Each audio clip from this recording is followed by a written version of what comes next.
எப்படா எப்படா எப்படான்னு வெயிட் பண்ணிட்டு இருந்த எல்லாவற்றுக்கும் நல்லவை மட்டுமே கொடுக்கக்கூடிய குருவினுடைய பெயர்ச்சி பலன்கள் ஒவ்வொரு ராசிக்காரர்களுக்கும் எப்படியெல்லாம் இருக்க போகுது, என்னவெல்லாம் பண்ண போகுது, இந்த குரு பெயர்ச்சியிலையாவது நான் வீடு வாங்கிடுவேன், நான் வண்டி வாங்கிடுவேன், நான் வாகனம் வாங்கிடுவேன், எனக்குன்னு திருமணம் நடந்துருமா, புதையல் கிடச்சிருமா மேடம், லாட்ரி சீட்டு யோகம் கிடைக்குமா, ரொம்ப நாளாக படிக்கணும்னு நினச்சிட்டு இருக்கேன், அதை படிச்சிருவேன்ற மாதிரி உங்களுடைய எல்லா விதமான கேள்விகளுக்குமான ஒரு பதிலை கொடுக்கக்கூடிய ஒரு சுபத்துவமான கிரகம் தான் குரு. அந்த குரு பயிற்சி ஒவ்வொருவருக்கும் எப்படிலாம் இருக்க போகுது, ஒவ்வொரு ராசிக்காரர்களுக்கும் எப்படிலாம் இருக்க போகுது.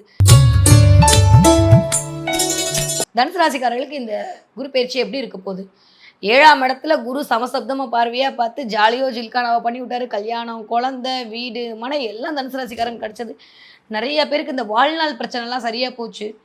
நிறைய பண ரீதியாக இருந்த தடையெல்லாம் நிவர்த்தியாச்சு. ஒரு பெயர் கிடைச்சது, ஒரு அந்தஸ்து கிடைச்சது, எல்லாம் கொடுத்தாரு. இப்போ போய் ராசிநாதன் போய் 8ஆம் இடத்தில் அமரப்போகிறார், மறைய போகிறார்லாம் சொல்ல வேணாங்க. 8ஆம் இடத்துக்கு ஒரு பெரிய வேல்யூ உண்டு. அது பேர் பணபரஸ்தானம் பேர். 8ஆம் இடம் அப்படின்றது உடனே நெகட்டிவாக நம்ம எடுத்துக்க வேண்டாம். பட் அதில் கொஞ்சம் நெகட்டிவ் இருக்குன்றத புரிஞ்சுக்குவோம். ஓகேவா? இந்த கிளாரிட்டி வந்துட்டாலே போதும். ஏன்னா அஸ்ட்ராலஜி அப்படின்றது கிளாரிட்டியை கொடுக்கக்கூடிய ஒரு விஷயம். 8ஆம் இடத்துல போய் ராசிநாதன் அமர்தல் அப்படின்றது அந்த இடத்த ஃப்ரீஸ் பண்ண போறாரு இல்லையா? குரு இருந்த இடம் பாழ் அப்படின்ற போது 8ஆம் இடத்த பால் பண்ண போறாரு. 8ஆம் இடத்த பால் பண்ணால் நல்லது தானே? 8ஆம் இடத்த பால் பண்ணால் என்ன ஆகும்? ஆக்சிடென்ட் நடக்காமல் இருக்கும், கெட்ட பேர் வராமல் இருக்கும், அசிங்க அவமானம் வராமல் இருக்கும், மேலேருந்து விழுறதெல்லாம் 8ஆம் இடம் அதெல்லாம் நடக்காமல் இருக்கும். ஸோ இதெல்லாம் ஒரு நல்ல விஷயம்தான். ஆனால் அதை தாண்டியும் குரு அமர்ந்த இடத்த விட குரு பார்த்த இடத்திற்கு தான் பலன் அதிகம்னு சொல்லிட்டு ஜோதிடத்திலே சொல்லுவோம். அதனால தான் குரு பார்க்க கோடி நன்மைன்னு வந்து. அப்போ 8ஆம் இடத்துல இருக்க குரு டைரெக்டாக அவங்களுடைய 2ஆம் இடத்தை பார்வை செய்வார். எவ்வளோ பெரிய விஷயம் தெரியுமா? சமசப்தம பார்வையான 2ஆம் பார்வை. யாருக்கெல்லாம் திருமணம் நடக்கலையோ எழுதி வச்சுக்கோங்க, கண்டிப்பாக திருமணம் நடக்கும். தனுசு ராசிக்காரன், என் பிள்ளை 3 நட்சத்திரமா இருக்குது, என் பிள்ளை பூராட நட்சத்திரமா இருக்குது, ரொம்ப நாளாக வரேன்னு பார்த்துட்டு இருக்கேன், கிடைக்கவே இல்லையா? சத்தியமாக இந்த வருடம் திருமணத்திற்கான பிராப்தம், திருமணத்திற்கான யோகம் நிகழ்ந்தே தீரும்.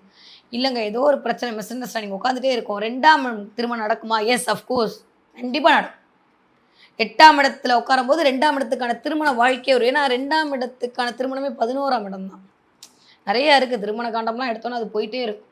2ஆம் திருமணத்தை இண்டிகேட் பண்ணால் அந்த 11ஆம் இடத்துல விஷயம் இருக்கணும். அப்போ தான் 2ஆம் திருமணத்துக்கான அமைப்பு அது கொடுக்கும். இந்த தடவை ஆல்மோஸ்ட் பார்த்தீங்க அப்படின்னா ரொம்ப சரியான ராஜயோகம், மிகச்சரியான ராஜயோகம். ஒரு 4 மாதம்ப்பா, 4 மாதம் 5 மாதம். அடுத்து அக்டோபரில் வந்து அவர் அதிச்சாரமாக கீழே இறங்கி சிம்மத்தில் இருக்கும்போது டைரெக்டாக 5ஆம் பார்வையாக தனுசுவை திரும்ப பார்ப்பார். அதோட வேறு என்ன ராஜயோகம் வேணும்னு நினைக்கிறீங்க? எப்பேற்பட்ட கஷ்டத்தையும் தீர்க்கறதுக்கு மீனத்துக்கும் சரி தனுசுக்கும் சரி இந்த தடவை ஜாலியோ ஜில்கானா தான். எனக்கு தெரிஞ்சு நெகட்டிவாலாம் ஒன்றுமே இல்லை.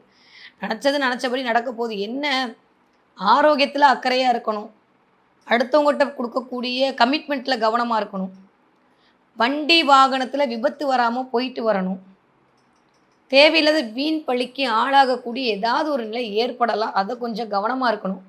குரு அந்த இடத்துல உட்காரும்போது குரு மறையிறார் அப்படின்ற போது அது நம்மளுக்கு, நம்ம ராசிநாதன் மறையும் போது சில நிகழ்வுகள் நடக்கத்தான் செய்யும். அதனால் அது பெருசாக நெகட்டிவ் ஆகாது. ஒருவேளை உங்கள் சுய ஜாதகத்தில் எப்படி இருக்குன்றது ஒன்று இருக்குல்ல, வெறும் ஜாதகம் மட்டும் வச்சு நம்ம சொல்ல முடியாது இல்லை, மீன்ஸ் கோச்சாரத்தை வச்சு சொல்ல முடியாது இல்லை.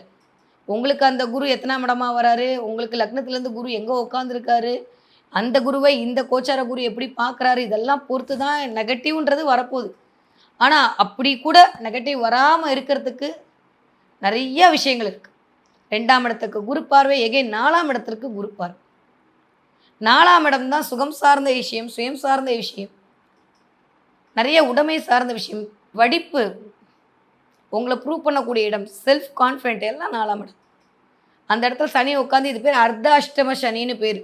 அஷ்டம சனியோட பாதியை கொடுப்பார், மன ரீதியான குழப்பங்களை கொடுப்பார் சனி. அப்போ போய் இந்த குரு டைரெக்டாக பார்க்கும்போது, ஏன் புள்ள நீ என்ன பண்ணுற, நானே சந்திரன் வீட்டில் உட்காந்து மனோகரகன் வீட்டில் தான் உட்காந்துருக்கேன், மனசை நீ கெடுத்துடலாமா, நோ அப்படின்னு சொல்லும்போது அந்த இடத்துல மன தெளிவை சனியும் குருவும் சேர்ந்து உருவாக்குவார். அப்போ மன தெளிவு எதில் கிடைக்கும்? வேலையில் கிடைக்கும். இந்த வேலை பண்ணலாமா, அந்த வேலை பண்ணலாமா, எதை தொடலாம், எதை ஜெயிக்கலாம்னு தெரியாமல் தவிச்சிட்டு இருந்தக்கூடிய தனுசு ராசிக்காரர்களுக்கு வேலையில் ஒரு தெளிவு கிடைக்கும், கிளாரிட்டி கிடைக்கும். First point. நிறைய பேருக்கு வேலை வாய்ப்பு கிடைக்கும், சொந்த தொழிலுக்குள் இறங்கிறதுக்கான பிராப்தம் கிடைக்கும், அம்மாவின் அனுசரணை மூலமாக வீடு கட்டக்கூடிய அமைப்பு பிறக்கும். வீடு கட்டி முடிச்சு அம்மாவை போய் அந்த வீட்டில் உட்கார வச்சு அழகு பார்ப்பீங்க. வண்டி வாகன சேர்க்கை நடக்கும். உங்கள் குடும்பமாக அமர்ந்து சில இடங்களுக்கு போயிட்டு வரதுக்கான வாய்ப்புகள் கிடைக்கும். பிரிந்த குடும்பம் எல்லாம் ஒன்று கூடுவதற்கான வாய்ப்புகள் கிடைக்கும். எப்பேற்பட்ட ஆளாக இருந்தாலும் வேலை வெட்டி இல்லாமல் இருக்கீங்கன்னு ரொம்ப வருத்தப்பட்டவங்களுக்கெல்லாம் வேலை கிடைக்கும்.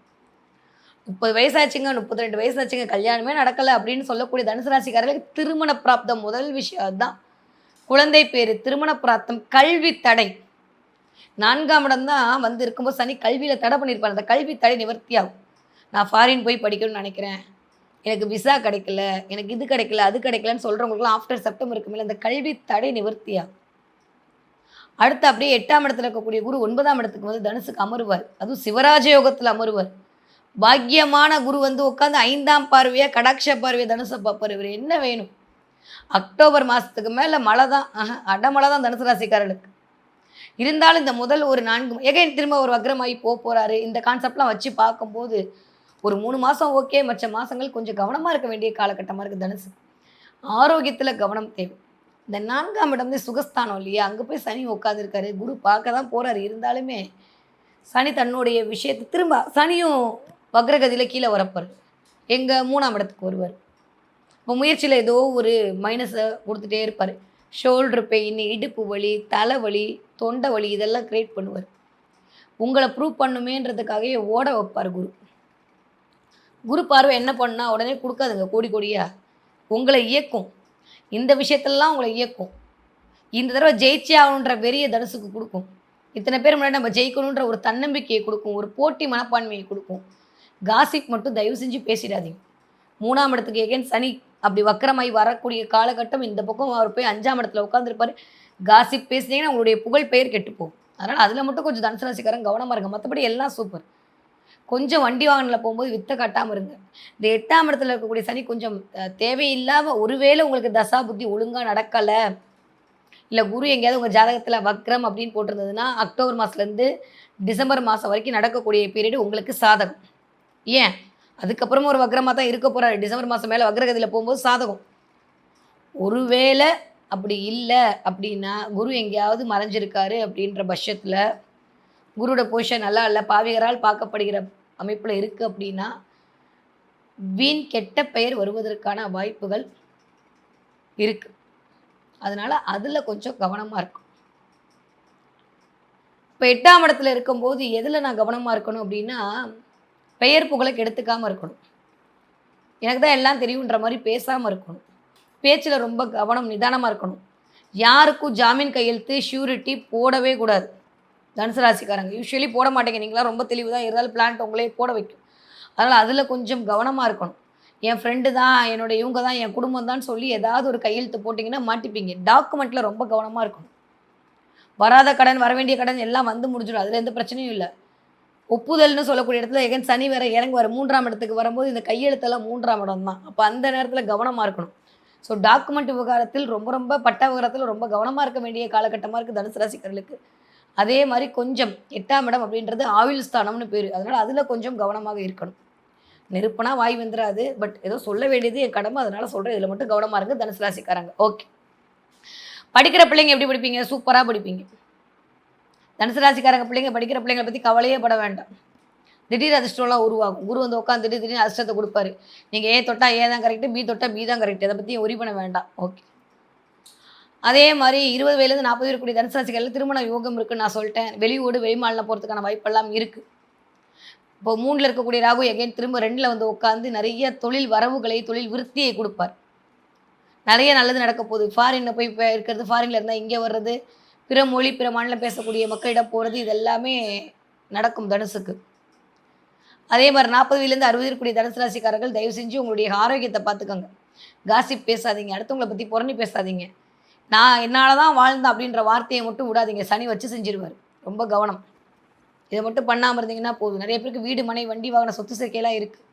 நல்லவையெல்லாம் கூடி வரப்போகுது. ரொம்ப நாளுக்கு அப்புறம் நல்லா இருக்க போகிறீங்க, சந்தோஷமாக இருக்க போகிறீங்க. ஒன்றும் நெகட்டிவாலாம் ஒன்றும் இல்லை. இருந்தாலும் இந்த 8ஆம் இடத்துல இருக்கக்கூடிய ராசிநாதனுடைய அமைப்பு கொஞ்சம் ஓகேவா இல்லைன்றதை மட்டும் புரிஞ்சுக்கிட்டு சூதானமாக நடந்துக்கங்க.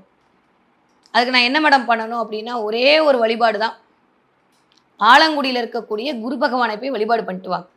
இல்லை எப்படி இந்த குரு பெயர்ச்சியப்போ ஆலங்குடி குருவை தான் காட்டுவாங்க. அவர் வந்து நவகிரக தலத்தில் ஒருத்தர் இல்லையா. ஆபத் சகாயேஸ்வரர்னு பேர் அங்கே இருக்கக்கூடிய சுவாமிக்கு. ஆபத்து வரக்கூடிய ஆபத்தை தன்னுடைய பார்வையால் சகாயமாக பண்ணி கொடுப்பார். உங்களுக்கான விஷயத்தை மாற்றி கொடுப்பார். அப்போ 8ஆம் இடத்துக்கான எல்லா விதமான நெகட்டிவையும் ஆலங்குடி குரு உங்களுக்கான தடைகளை தவிடுபடியாக்கக்கூடிய அமைப்பில் உட்கார்ந்துருக்காருன்றதை புரிஞ்சுக்கிட்டு போய் ஆலங்குடி இருக்கக்கூடிய குரு பகவானை பார்த்து நமஸ்காரம் பண்ணிட்டு, அதே மாதிரி மஞ்சள் கலரில் ஏதாவது ஒரு தானம் கொடுத்துருவாங்க. முடிஞ்சால் லட்டு கூட தானம் கொடுங்க. புடவை தான் கொடுக்கணும் அவசியம் இல்லை. மஞ்சள் கலரில் ஏதாவது லட்டு தானம் கொடுங்க. மஞ்சள் கயிறு கொடுங்க. கல்யாணம் ஆகக்கூடிய பிள்ளைங்களுக்கு மஞ்சள் கயிறு தானம் கொடுங்க. இல்லையா சுமங்கலி தானம் கொடுங்க. சுமங்கலி பொருட்கள் வாங்கி தானம் கொடுங்க. இதெல்லாம் பண்ண எனக்கு 8ஆம் இடம் வேறு மாமியார் வீடு மாமனார் வீடு. அந்த இடத்துல வேறு குரு உட்காந்து அமர போகிறாருன்னா அதன் மூலமாக எதுவும் பிரச்சனை வராமல் சிக்கல் வராமல் இருக்கிறதுக்கு இந்த சின்ன சின்ன விஷயங்கள் உங்களுக்கு நிவர்த்தியை கொடுக்கும். ரொம்ப நல்லா இருக்குது தனுசுக்கு. பெருசாக கவலைப்பட வேணாம்.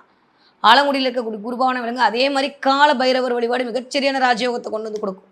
இந்த 2 வழிபாடும் நீங்கள் பண்ண இனி வரும் காலங்கள் எல்லாம் வசந்தத்தில் வாசற்படியில் தான் இருப்பீங்க தனுசு ராசிக்காரங்க. அதெல்லாம் தாண்டியும் நான் ஏதோ ஒரு நாட்டில் இருக்கேன், ஏதோ ஒரு கஷ்டத்தில் இருக்கேன், இந்த இடத்துல பொழப்புக்காக வந்தேன், இந்த இடத்துல என்னுடைய வாழ்க்கை விடியாதான் தவிக்கக்கூடிய என்னுடைய அத்துணை அயல்நாட்டு வாழ் தோழர்களுக்கும் சகோதரர்களுக்கும் என்னுடைய சொந்தங்களுக்கும் இந்த யாகத்தின் மூலமாக கண்டிப்பாக பலன் கிடைத்தே தீரும். அதில் எந்த மாற்று கருத்தும் இல்லை. 48 நாளுக்குள்ள முருகன் நீங்கள் வேண்டியதை கொடுத்தே தீர்வார்.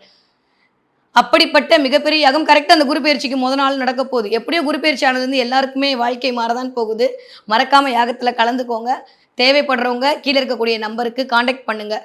இல்லை நாங்கள் வந்து பார்க்கணுன்னு ஆசைப்படக்கூடிய ஆட்களாக இருந்தாலும் சரி, உங்களுக்காக ஏதாவது நம்மளாம் சேர்ந்து செஞ்சாதான்ப்பா இந்த பூஜை வந்து கலந்துக்கணும்னு பிரியப்படுற ஆட்களாக இருந்தாலும் சரி, இதில் இருக்கக்கூடிய நம்பரை தொடர்பு கொண்டு உங்களுக்கான வருகையை முன்பதிவு செய்யுங்க. அதை பொறுத்து தான் நான் மற்ற எல்லா விஷயத்துக்கும் ரெடி பண்ணணும். கண்டிப்பாக உங்களுடைய பரம்பரைக்கான ஒரு சொத்தாக இந்த 33 வகையான பொருட்களும் அந்த பஞ்சலோக முருகன் சிலையும் இருக்கும் என்பதில் கடுகளவு கூட ஐயம் இல்லை. ஏன்னா அதை உணர்ந்து அதை பார்த்துட்டு தான் இதை உங்களுக்கு கொடுக்க போகிறேன். மறக்காமல் விழாவில் வந்து கலந்துக்கோங்க. நான் உங்களை விழாவில் சந்திக்கிறேன்.